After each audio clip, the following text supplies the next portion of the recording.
"Take a nice walk," my husband James called out mockingly from the driver's seat, his family laughing along with him. I stood there in disbelief, one hand on my 8-month pregnant belly, as their luxury SUV pulled away from the remote gas station. The blazing Florida sun beat down as I watched their taillights disappear, headed toward their beach resort vacation without me. My name is Kayla Thompson, and until that moment, I thought I knew what betrayal felt like. But watching my husband of 3 years abandon his pregnant wife at a gas station in the middle of nowhere, that was a whole new level of cruelty. His mother Diana and sister Ashley were in the back seat, and I could still see their smirking faces as they drove off.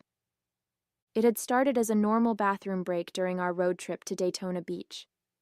I'd asked James to wait while I used the restroom, as walking was becoming increasingly difficult in my 3rd trimester. When I came out, I saw them all laughing and pointing at me through the car windows. Before I could reach the vehicle, they drove away, leaving me stranded in the scorching heat. The gas station owner, Tom, an older gentleman with kind eyes, witnessed the whole thing. He immediately brought me inside the air-conditioned store and offered me a cold drink. "I've got security cameras covering the whole property," he said, his voice tight with anger. "What they did, that's not right." I sat in his small office trying to process what had just happened. My phone was in the car, along with my purse and everything else. I was literally stranded with nothing but the sundress I was wearing. Tom's wife Barbara, who helped run the store, brought me some water and crackers. "I'm calling the local news," Barbara declared, her face flushed with righteous anger. "People need to see this. What kind of man leaves his pregnant wife stranded, and his family laughing about it? This isn't right." I should have felt embarrassed or tried to stop her. Instead, I felt a strange sense of calm wash over me. Let them call the news. Let everyone see exactly what kind of man James Wilson really was. As I rubbed my swollen belly, feeling my baby girl kick, I knew this wasn't just about me anymore. This was about protecting my daughter from a family that thought cruelty was amusing. Looking back, there had been warning signs about James and his family from the beginning.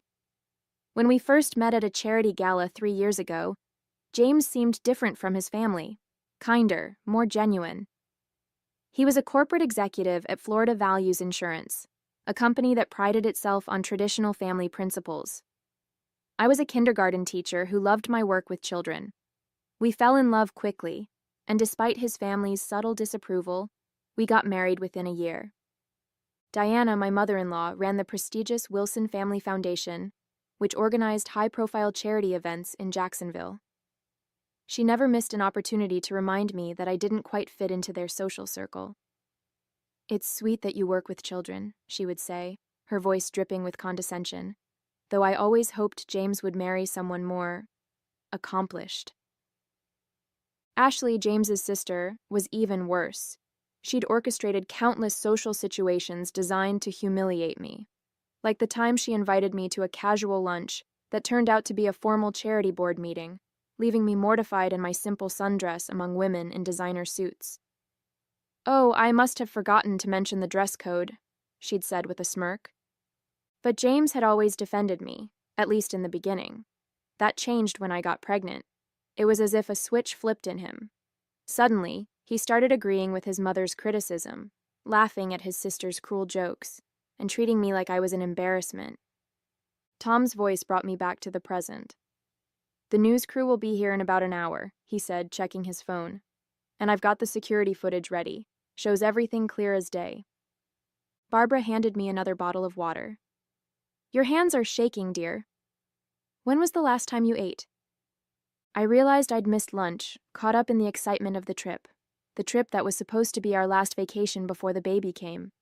James had insisted his family join us, claiming it would be good for family bonding. "I should have known something was wrong when he made me sit in the back seat so his mother could sit up front," I said quietly. "He said it was because she gets carsick, but they were whispering and laughing the whole time." Barbara's face hardened. "Well, they won't be laughing when everyone sees what they did. My nephew works at Channel 7 News. Trust me, this story won't stay quiet." While waiting for the news crew, I borrowed Tom's landline to call my best friend Nicole. She'd never trusted James or his family, especially after what happened at my baby shower last month. "Kayla, thank God you're okay," Nicole answered. "You need to see what they're posting on social media right now."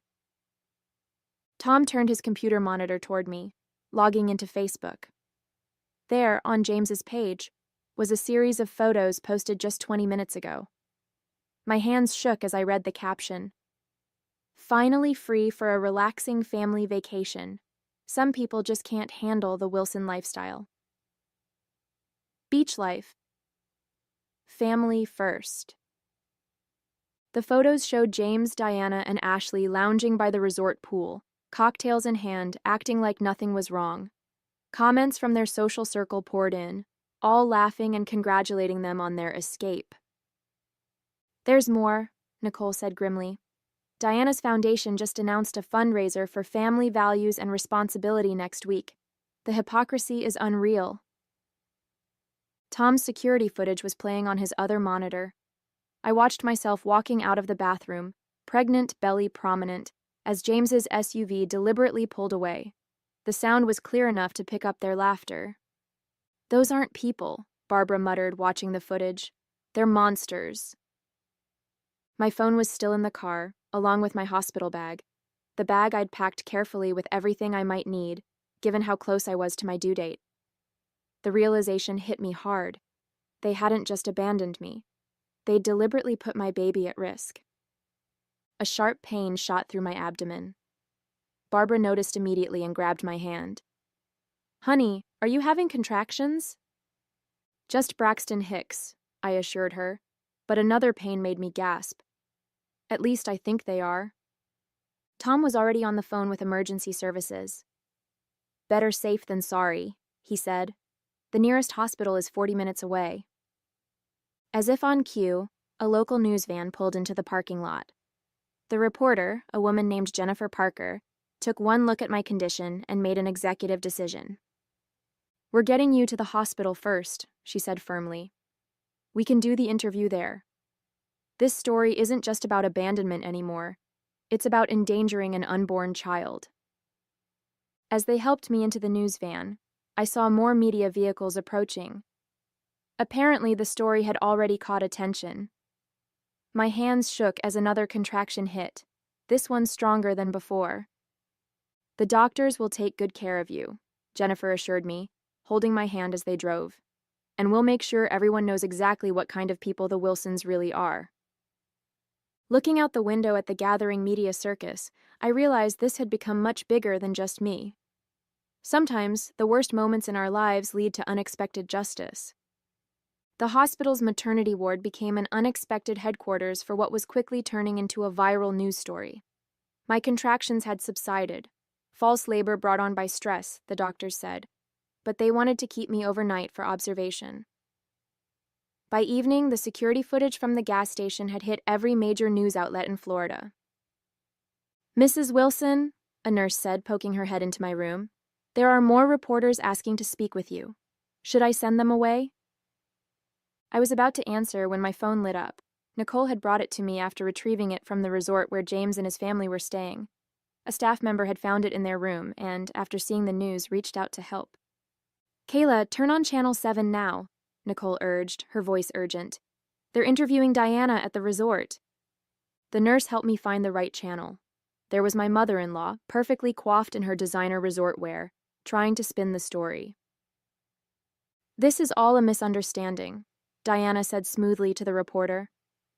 "Kayla has been very emotional lately. Pregnancy hormones, you understand. She asked for some time alone, and we respected her wishes." The reporter wasn't buying it. "We have security footage showing your son and your family laughing as you drove away. Mrs. Thompson had no phone, no purse, and was 8 months pregnant in 95-degree heat. How do you explain that?" Diana's composed facade cracked slightly. "The footage must be misleading. Our family foundation has always stood for traditional values." The feed cut to the security video, showing their SUV pulling away as they laughed. The audio was crystal clear. "Take a nice walk," James's mocking voice rang out.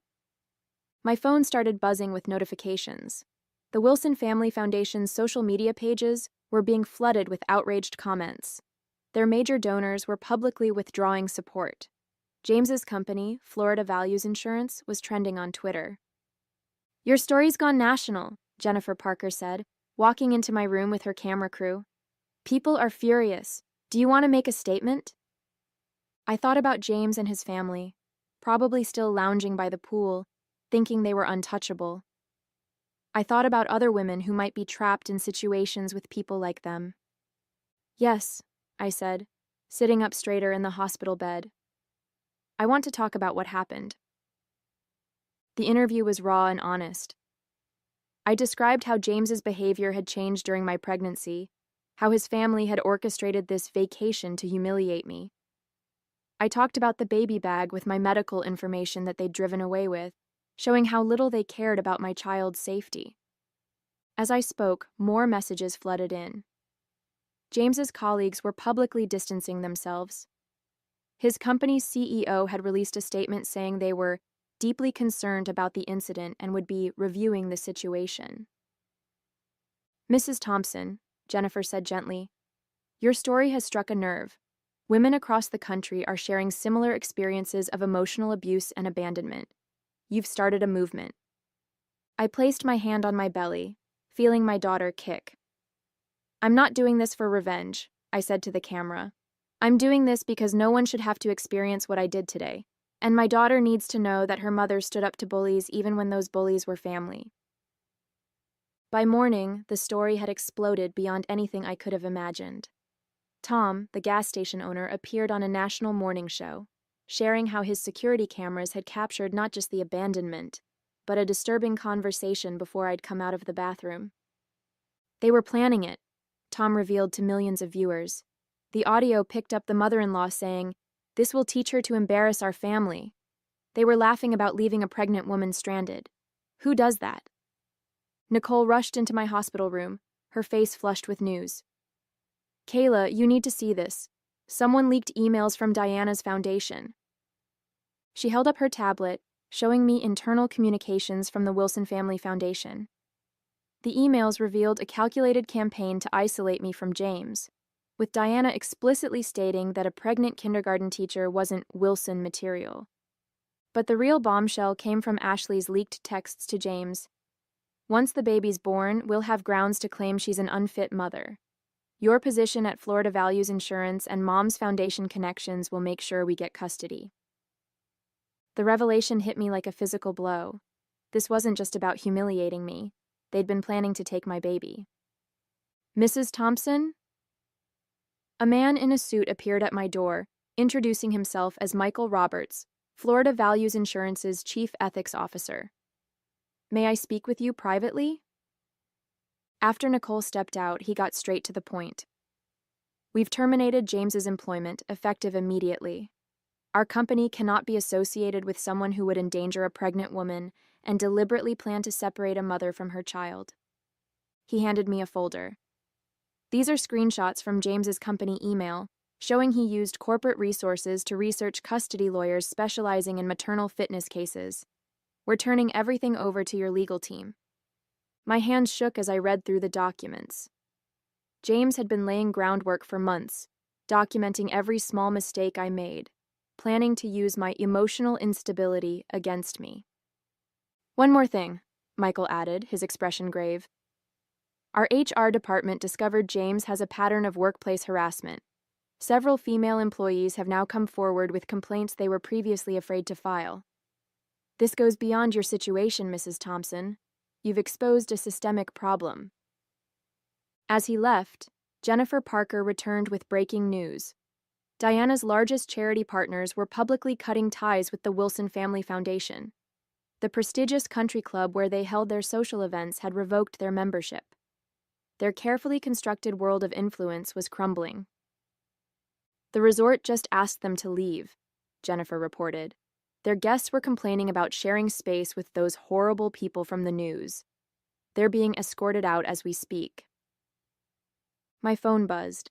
A message from an unknown number. It was from James's assistant at Florida Values Insurance. I saved the dash cam footage from his company car. He and his mother were planning this for weeks. I couldn't stay silent anymore. I looked out my hospital window at the gathering media crews, thinking about how quickly truth can come to light.